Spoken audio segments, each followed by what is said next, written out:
Hello, Subversive. Yesterday, when we looked at the call of Moses, we saw that God went down to the wilderness to call his prophet. Today, we're going to see that God brings Isaiah to call him up into heaven.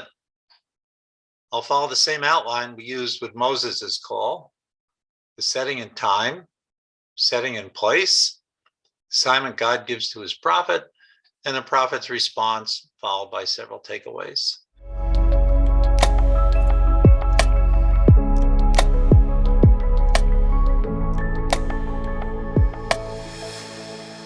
So first, the setting in time. The date is 739 BC. 700 years have passed since God called Moses. Specifically, though, the text tells us that the old king has died and that Isaiah has been called by God up into heaven to stand before him. Let's take a look at that setting in heaven. God's throne room is in heaven, the most holy of all places. And that throne room engages all of the senses. We see seraphs. Seraphs appear to be angels that look as if they were on fire, and they surround God. And their loud voices are calling out that the Lord of hosts is holy, holy, holy.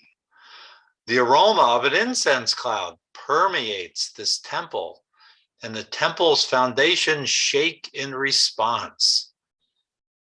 It's a scary place.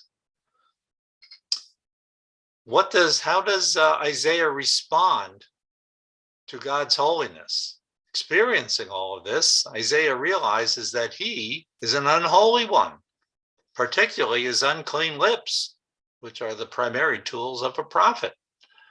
In the response to Isaiah's confession, a seraph cleans Isaiah's lips with a coal from the altar. Isaiah is now qualified to fill the prophetic role. God then provides this call. And he provides the call by asking for a volunteer to take his message to the people who have unclean lips, but unlike Isaiah, they do not realize that they do. How does Isaiah respond? He volunteers to go. Now I have to wonder, do you think Isaiah was the only one in the room? Was Isaiah the only candidate? Did he actually look around to see if there's anyone else? It's rather interesting. So what is the assignment? What is the assignment that God gives Isaiah to do?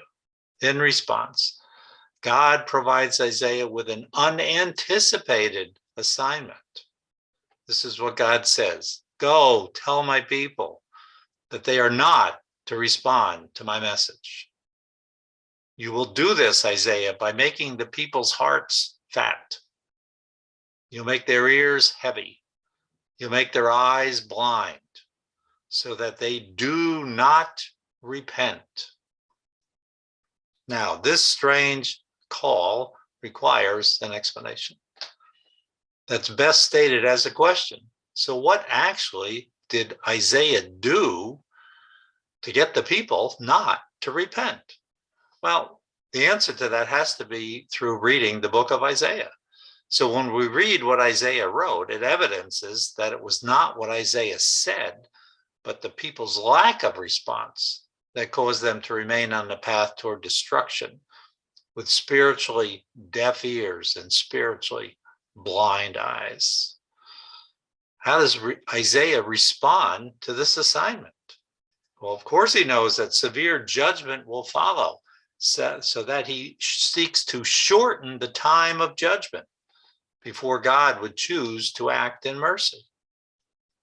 How does God respond to Isaiah's response?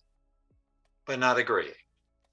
But rather, God says to Isaiah, "Continue speaking, and I, God, will continue judging, and only 1/10 of the people remain, and 1/10 of the places remain. And even then, I want you to continue on until that all that remains of my people Israel is a solitary stump.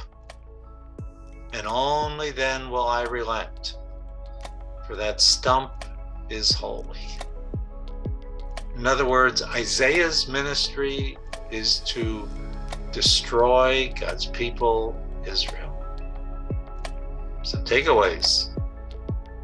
To see God is to see oneself through God's eyes. That's a frightening experience, but perhaps a worthy one to implement. Number 2, God forgives those who confess their wrongs. Number 3, when one volunteers to serve God, do not assume that he will give an assignment that results in planting and growth. Tomorrow, we move on to Jeremiah.